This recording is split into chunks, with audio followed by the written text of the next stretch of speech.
नमस्कार, आपसे मेरा नाम अशोक वीरा द एडवोकेट और मैं आप सभी के लिए लीगल एडवाइस वीडियोस अपलोड करता हूं, जो कि आप सब लोग लाइक करते हैं, पसंद करते हैं, शेयर करते हैं और सब्सक्राइब भी करते हैं। अब तक नहीं किया है, तुरंत करिएगा और दूसरे लोगों तक भी जानकारी को ज़रूर शेयर करिएगा। देखिए, पत्नी का एक हक है, अधिकार है, उसको अपनी ससुराल में रहने का। लेकिन बहुत सारे केसेज़ ऐसे भी देखे गए हैं, जहाँ पर कि पत्नी अपनी मन-मर्ज़ी से नहीं रहती है और कहीं न कहीं वो चाहती है कि मुझे इस घर को छोड़ना है। हर पत्नी एक जैसी नहीं होती है, सभी के लिए है भी नहीं ये बात। क्योंकि कहीं न कहीं किसी की मर्ज़ी के खिलाफ शादी हुई है या फिर किसी का मन नहीं है या फिर कुछ और चीज़ें हैं। शादी को शादी समझते नहीं हैं, बस ये है कि अगर हम इस चीज़ें में फँस गए तो अब हमें निकलें कैसे? बहुत सारी महिलाएँ ऐसी सोचती हैं। लेकिन ये सोच कर देखिए कि उसके पीछे किसी और पति का जीवन है, किसी के बेटे का, किसी के भाई का भी जीवन है, उसको भी खराब ना करें। अगर आपकी मंशा नहीं है तो आप सीधे मना कर दें, शादी से पहले इनकार कर दें। अपने आप का एक स्ट्रॉन्ग डिसीज़न लीजिए कि भई मुझे वहाँ शादी नहीं करनी है।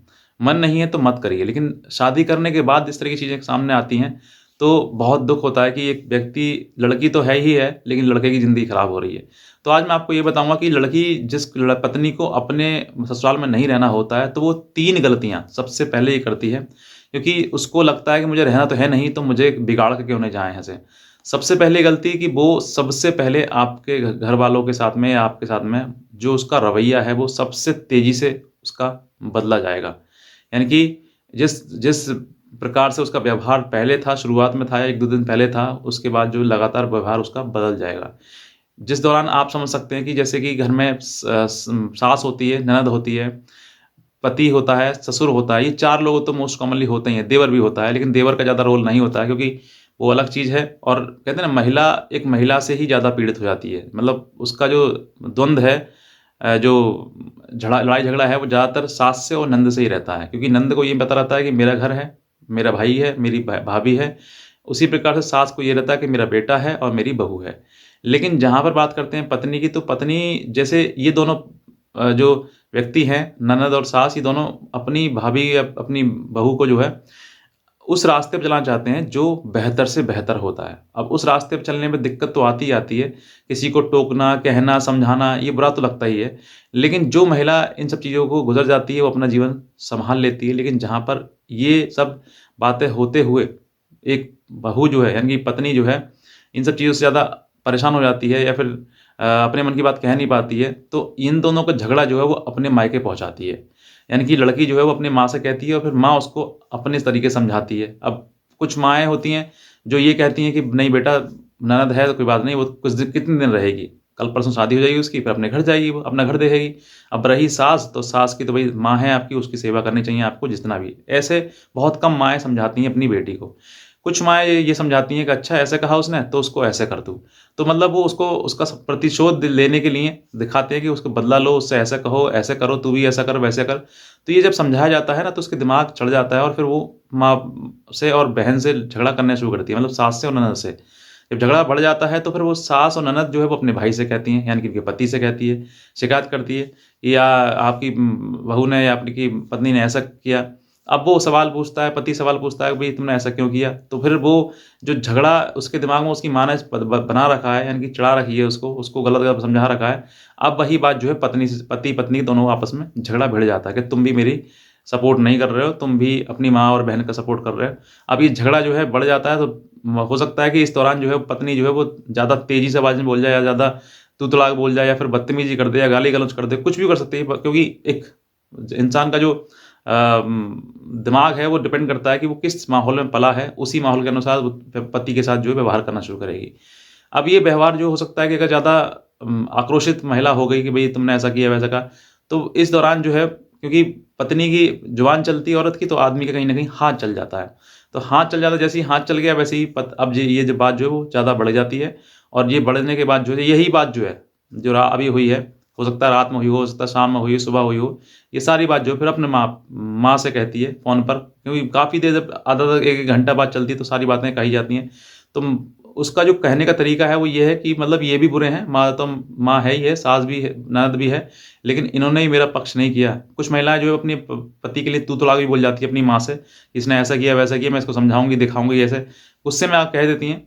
ये सब चीज़ें जब बढ़ती हैं तो हो सकता है कि माँ जो ये है जो मतलब लड़की की माँ है, वो ये कह दे कि बेटा ऐसा कर तू घर पे आ जा। मैं देख लेती हूँ इनको, एक आध 2 महीने तो यहाँ रहेगी, इनकी अकल ठिकाने आ जाएगी। अब ऐसे भी इस तरीके से जो है वो अपने पापा को कल को बुला लेती है, पापा आते हैं, पति मना करता है कि तुम मत जाओ क्योंकि अभी लड़ाई झगड़ा का माहौल है यहाँ पर, तो जाओगे तो सही नहीं रहेगा। मना करता है लेकिन वो नहीं मानती है और पिता जो है उसके अपनी बेटी को बुलाकर ले जाते हैं। ऐसे समय पर माता-पिता को सोचना चाहिए कि भई लड़ाई झगड़ा पति-पत्नी का है तो ये सँभालें, हमारा इसमें क्या मतलब है? अगर हम बुला कर ले आएँगे तो वो झगड़ा और बढ़ाते हैं, कम नहीं करते हैं। अब हो सकता है इसके पीछे चाहे बेटी का प्यार हो, चाहे फिर बेटे का प्यार हो, मतलब कहीं न कहीं ज़्यादा प्रेम होना भी सही नहीं है। अब ये बुला कर तो ले आए, अब बुला कर ले आए, आप सोचते हैं कि वही कुछ दिन बाद दिमाग उसका ठीक हो जाएगा तो वो घर खुद आ जाएगी। अब इस दौरान लड़ाई झगड़ा करके गई है तो लड़ाई झगड़ा और ज़्यादा बढ़ गया। कहते हैं ना कि आग में घी डालने का काम पिता ने कर दिया।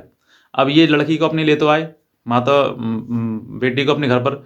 अब इसके बाद जो फ़ोन करती है, बात करती है, अब वो कहते हैं कि पति कहता है कि तू जैसे गई है वैसे ही वापस आ जा, हमें कोई दिक्कत नहीं है। लेकिन अब जो है जो बहू है मतलब पत्नी है, वो ये डिमांड कर देती है कि तुम मुझसे पहले आओ, मुझसे पहले माफ़ी माँगो, माफ़ी माँग कर लेके जाओ तब मैं जाऊँगी वरना नहीं जाऊँगी।